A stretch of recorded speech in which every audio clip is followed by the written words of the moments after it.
সর্বসাধারণের জন্য খুলে দেওয়া হলো জুলাই গণ অভ্যুত্থান স্মৃতি জাদুঘর। বেলা 11টায় দর্শনার্থীদের জন্য খুলে দেওয়া হয় মূল ফটক। সকাল 10টা থেকেই বাড়তে শুরু করে দর্শনার্থীদের ভিড়। অনেকেই রাজধানী বাইরে থেকেও এসেছেন এই জাদুঘর পরিদর্শনে। তারা বলছেন, জুলাই গণ অভ্যুত্থানের ইতিহাস তা সংরক্ষণে এমন উদ্যোগ প্রশংসনীয়। নিরাপত্তার জন্য আইনশৃঙ্খলা বাহিনীও তৎপর রয়েছে। জাদুঘরে প্রবেশের জন্য অনলাইনে একটি আবেদন ফর্ম পূরণ করতে হবে, যার ফি পূর্ণবয়স্কদের জন্য 50 টাকা এবং শিশুদের জন্য 25 টাকা নির্ধারণ করা হয়েছে।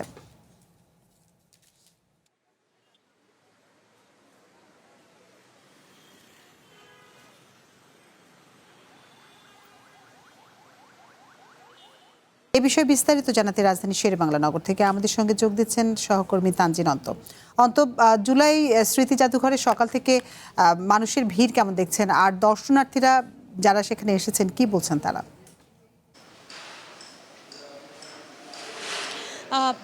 আপনাকে নিশ্চয়ই আমি দেখিয়েছি সকাল 10টায় যে সকাল বেলা 11টার দিকে জাদুঘরের মূল ফটক খুলে দেওয়া হয়েছে, কিন্তু সকাল 10টা থেকেই কিন্তু দর্শনার্থীদের ভিড় ছিল এবং সেই ভিড়টি মূল ফটক থেকে নিয়ে শুরু করে মূল সড়ক পার হয়ে অনেক দূর পর্যন্ত চলে গেছে।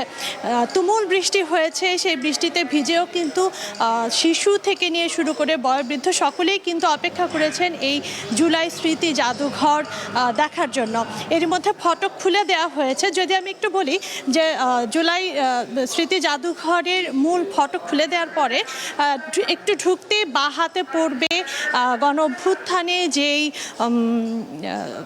রক্ত গরম করা যে স্লোগানগুলো ছিল, সেই স্লোগানগুলো দিয়ে একটি গ্রাফিতি করা হয়েছে দেয়ালে। তারপর হাঁটতে হাঁটতে কিছু দূর আসলে মূল বিল্ডিং, সেই বিল্ডিংয়ে ঢুকতেই কিন্তু স্বৈরাচারী শেখ হাসিনার বক্তব্য সহ একটি বিশাল বলের মাঝে, নিশ্চয়ই দেখাতে পারছি যে বিশাল বলের মাঝে তার অডিও ভিজুয়াল প্রচারিত হচ্ছে এবং তার পাশেই সজীব ওয়াজেদ জয়, পুতুল সহ আরও যে টিউলিপ সহ আরও যারা যারা স্বৈরাচারীর আত্মীয় স্বজন যারা আছেন তাদের মাথার কিন্তু একটি একটি করে মূর্তির মতন রাখা হয়েছে।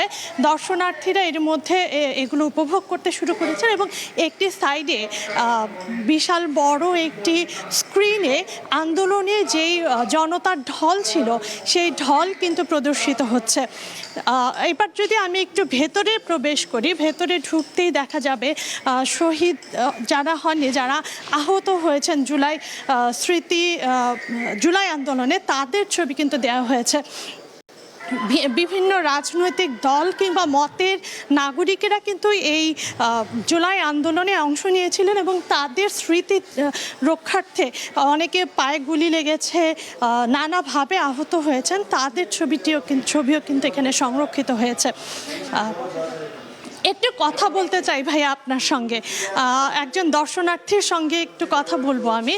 ভাইয়া, কেমন লাগছে এখানে এসে?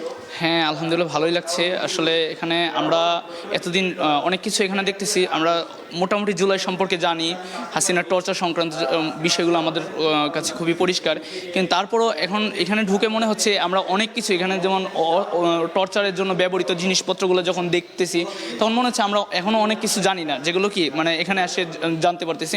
এটা আসলে জুলাই জাদুঘরটা আমাদের জন্য খুবই প্রয়োজন ছিল, বিশেষ করে ইতিহাস সংরক্ষণ করার জন্য। এটা সরকারের একটা সুন্দর উদ্যোগ, তার জন্য সরকারের সাধুবাদ জানাতে হয়। কারণ ইতিহাস দেখা যায় জাতির কাছে ইতিহাসটা উপস্থাপন করতে হয়, কারণ প্রজন্ম থেকে প্রজন্মে যদি ইতিহাসটাকে ধরে না রাখা যায় তাহলে ইতিহাসের বিকৃতি শুরু হয়। যার কারণে জুলাই গণ অভ্যুত্থানের যে এই হাসিনা সরকারের যে আধিপত্যবাদ, যে সন্ত্রাসবাদ, যে ত্রাসের রাজত্ব ছিল, কেন সে কিভাবে এর দীর্ঘ 17 বছর কিভাবে সে একজন স্বৈরাচার হয়ে উঠলো, সেই বিষয়গুলো সুন্দরভাবে ফুটিয়ে তোলার জন্য এই মিউজিয়াম। অনেক অনেক ধন্যবাদ আপনাকে। একটু দেখাতে চাই যে এখানে কিন্তু টর্চার করার জন্য যে চেয়ার ছিল সেই চেয়ারটি প্রদর্শিত হচ্ছে এবং নানা ধরনের টর্চার সেল, এই পুরোটা জুড়ে টর্চার সেল। আমরা এখন টর্চার সেলের ভেতরে আছি। নিশ্চয়ই আমি পুরোটা দেখাতে পারছি এবং পরবর্তীতে আমি আবারও যুক্ত হব আপনাদেরকে। এই জুলাই গণ অভ্যুত্থানের স্মৃতি জাদুঘর পুরোটা আমি ঘুরিয়ে দেখাবো। তানজিন অন্ত, আপনাকে অসংখ্য ধন্যবাদ আমাদের সাথে যোগ দেওয়ার জন্য।